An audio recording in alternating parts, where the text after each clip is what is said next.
исәнмесез?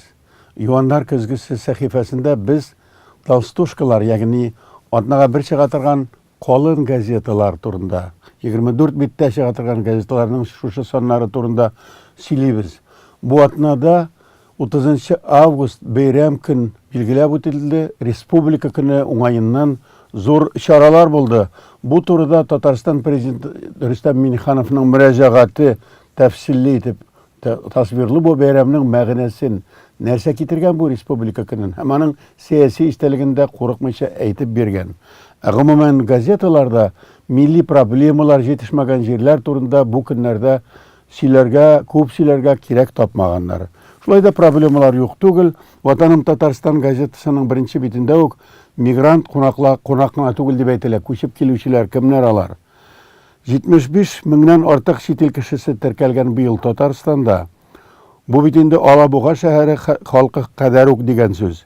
Узган елның шул ук чорында республикада мигрантларның саны 68 меңне тәшкил иткән. Шулай итеп, мигрантлар саны шактый арткан. Ни өчен килә бу мигрантлар? Олар эш өчен килә дип әйтә хезмәт министры Эльмира Зарипова. Сорау туа, бу килүчеләр кемнәр? Олар арасында татарлар бармы? 90-нчы елларда татарлар күпчелекне тәшкил итә иде. Кайтып күчеп кайтучылар турында. Хәзер хезмәт, бәхет эзләп килүчеләр бар. Араларындагы татарларның күпмелеге һәм аларның кайда ничек урнашуы турында тәфсилле мәгълүмат хәзергә бер кайда да әйтелми. Теләгән кешеләр моны эзләп карый алалар һәм тиешле җиргә мөрәҗәгать итәргә дә булдыра алалар. Шәһри Казан газетасы. Ул суверенитет җимеше шушы көннәрдә ул туган көннән билгеләп үтте. Һәм аның авыл газетасы түгел, шәһәр газетасы булырга тырышуы күз алдында, ләкин ул җиңел максат түгел. Шушы бәйрәм санында 29-нда чыккан инде бер көн яшел сабаклы бәрәңге сәламәт бәрәңге дип ачык итеп әйтелә. Һәм бәрәңге сабагы күрсәтелә. Шәһри Казанда шушы бәрәңге темасына кагылмый булдыра алмый, милләттәшләребез шунда яши дип саный. Әлбәттә, бу санда Мәскәүдә татар сүзләре кайтаваз булып яңгырый дигән мәкаләдә Ильяна Сафина белән сөйләшү бар. Эхо Москвы дигән радио хәзер татарча 1 минутлык тапшырулар башлап җибәргән һәм бу Шәһри Казан тасвирлый. Бу да милләт өчен зур вакыйга дип әйтергә мөмкин. Шулай да яшел сабаклы турында әйткәндә без Шәһри Казанның 6-нчы биттә зур хәрефләр белән зур мәкаләне күрәбез басылган ул. Унитазга бәдрәф кәгазендә ташларга ярамый дип атала зур бу мәгънәле мәкалә. Шәһри Казан журналисты канализация торбаларын чистартып кайтты. Көлмәгез, бу шәһәр тормышы, Шәһри Казан шушы коммуналь хуҗалык темасын ачса, бәлки безнең Дәрбишләр бистәсендә дә, Азинада да, Горкида да шушы татар газетен, шәһәр газетен укучылар артыр. Менә шушыны куәтләп күрәсең инде. Торбалар тыгылмасын өчен 10 киңәш дип 10 пунктта торган кагыйдәләр дә тәкъдим итә Шәһри Казан. Мәдәни җомга газетасында милләт турында язмалар гадәттә хәтсез була. Бу юлы милләт мәдәни җомгада онытылмаган бер генә зур язмага игътибар итәргә кирәк дип табабыз. Ул Татарстан АССРның төзелүенә 100 ел тулуга багышланган.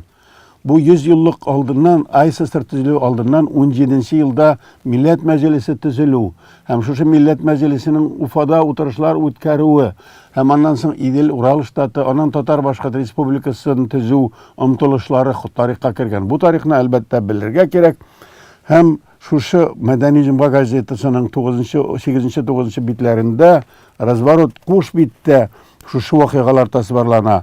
Татар халкының тәүге милләт мәҗлесе нинди вакыйгалар булган 100 ел элек 17нче елда милләтебез дәүләт корырга тырышкан һәм үзенең идара итү системасын булдырырга тырышкан. Ул мәдәни автономиядә, туфраклы автономиядә булдырырга тырышу дигән сүз. Шул ук Мәдәни җомгада бик зур кызыклы шәхес Искәндәр Гиләҗевнең 60 еллык юбилеена бәйле аның белән сөйләшү, аның турында мәкалә бар. Асыл нәселнең асыл улы дип әйтелә. Әлбәттә, асыл нәсел ул зур язучы Аяз Гиләҗев, аның уллары Мансур Гиләҗев һәм Искәндәр Гиләҗев һәм башка балалары турында сөйләргә урын бар. Бу юлы тарихчы Искәндәр Гыйләҗев инде Мирқасым Усмановның дәвамчысы буларак зур эшләр эшли. Һәм чыннан да аның юбилей гына түгел, башкарган эшләре һәм хәзергә әле аның җитәкләгән энциклопедия институтының эшләре мондый игътибарга лаеклы. Мәкаләдә Искәндәр Гыйләҗевнең үзенең бер мәкаләсеннән цитат китерелә. Татар тарихын өйрәнү миңа якын ди ул. Аны өйрәнү өчен күпме тырышлык кирәк, таләп ителә тырышлык. Гарәп язуын, кулы язмаларны, иске газета журналларын укый белергә, архив китапханәдә күпме вакыт уздырырга кирәк. Эшләргә түземлек җитми. Алар смартфонны ачып бөтен нәрсәне табарга күнеккән. Ә мин кайвакыт атналар буе архивта утырам дип яза Искәндәр Гыйләҗев. Ул яшьләрне дә укытучы Казан университетында һәм фәнни тикшерү институтында җитәкли.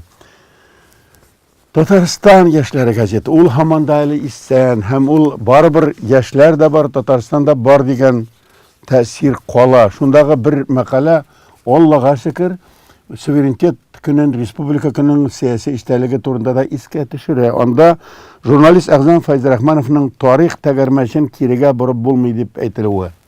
Әйе, мөстәкыйльлек өчен көрәшкәндә Татарстан аңа каршы кешеләр үзебездә дә, читтә дә хәтсез булды һәм барыбер тарих үз юлы белән бара, аны онытып та, шигереп тә тулысынча булмый. Никадәр генә яла ягарга тырышсалар да, дип яза Әгъзам Файзрахманов. Татарстан һәр чак Русияның бөтенлеген яклады, аның асимметрик нигездә федераллашуын өчен көрәште. Тарихны кирегә борырга омтылучы сәяси кешеләрнең һәр төрле һөҗүмләренә һәм тәнкыйтьләренә карамастан, тарих кәрваны алга баруын дәвам итә. Ягъни Татарстанның мөстәкыйльлеге Россиягә каршы гамәл дип аңлатырга тырыштылар. Әле дә шушы 20-30 елдан соң да шушы ялгыш фикерне үткәргә тырышалар. Ләкин журналистлар, безнең татар матбугаты, галимнәре хакыйкатьне якларга тиеш һәм алар яклыйлар да. Безнең газет гадәттәгечә иркенрәк хәбәрләр баса, аның төрле сәяси һәм социаль проблемалардан башка барбыр туган телгә игътибары кимеми. Ул Римма Абдрашитованың татар телен югалтмас өчен 1990 еллар тәҗрибәсен куллану кирәк дигән баш астында мәкалә бастырган. Ә нинди тәҗрибәсен ул 90 елларда беләсезме? Хәтерлисезме? Хәтерләмәсәгез, өлкәннәрдән сорагыз, 90 елларда чыннан да татар телен күтәрүгә дәрәҗәсен куллануга зур омтылыш ясалган иде.